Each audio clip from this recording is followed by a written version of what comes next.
Halo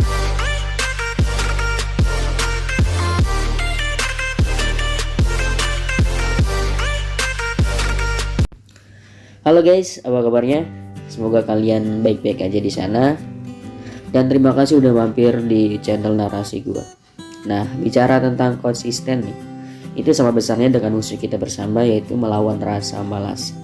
Nah, biasanya orang-orang tuh ada yang rajin banget tuh di awal, terus lama-lama kendor semangatnya, gak semangat lagi, pokoknya hilang gitu. Nah, biasanya orang sukses itu bisa mempertahankan hal ini.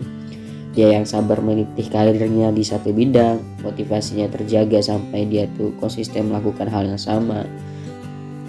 Dan biasanya alasan itu karena memiliki motivasi yang jelas dan konsekuensi yang jelas pula. Nah, bicara tentang motivasi itu kan ada dua hal.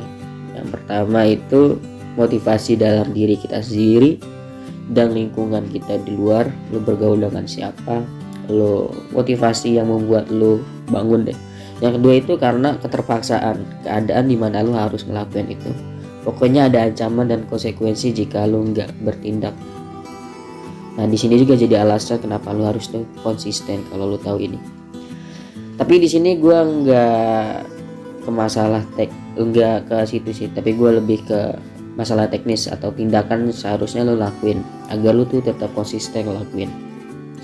Nah, tips pertama, buatlah ukuran visual pada hal yang kalian lakuin. Maksudnya gimana nih?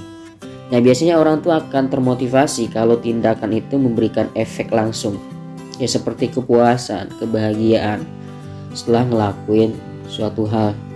Contohnya gimana tuh?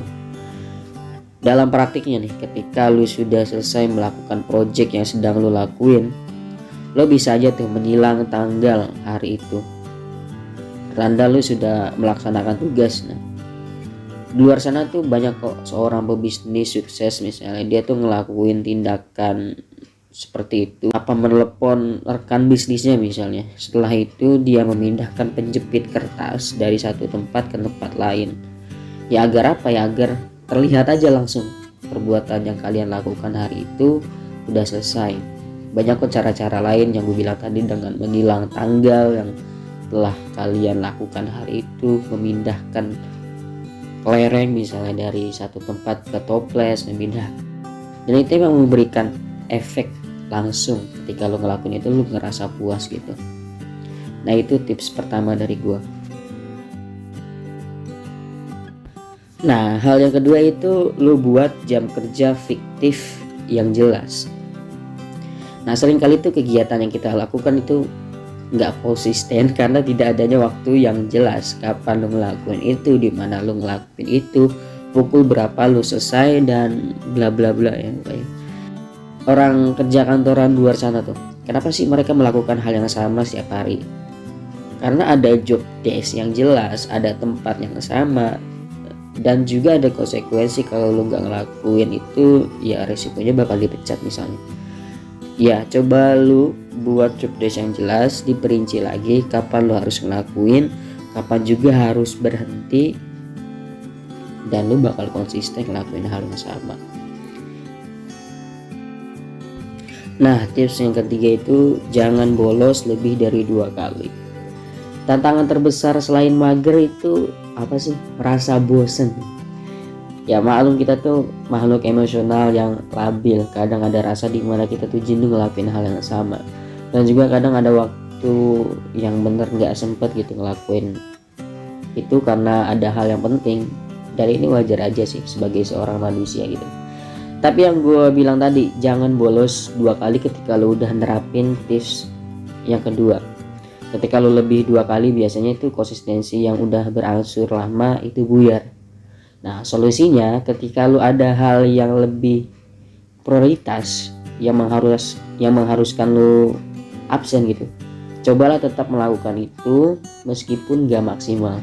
Contohnya nih, ketika lu udah konsisten ngelakuin yoga setiap hari Minggu, ya lu tetap ngelakuin itu meski sebentar dalam 1 menit. Setidaknya kebiasaan itu nggak terputus. Nah, gitu aja sih sob, tips singkat gue mengenai gimana sih biar konsisten gitu. Sebenarnya banyak hal sih yang membuat lu tuh konsisten. Hal ini tuh bisa kita terapin di ke semua hal yang mengharuskan aktivitas setiap harinya. Jangka panjang, jangka pendek juga bisa sih. Ya seperti menulis, berlatih, kerjain tugas, bidang bisnis, dan banyak hal. Udah deh gitu aja. Terima kasih udah mampir di channel YouTube Narasi gua Adam Mubarok. Semoga video ini bermanfaat. Ya, jangan lupa di like, subscribe, dan komen, dan gue bakal bikin video selanjutnya. Terima kasih, sampai jumpa, bye bye.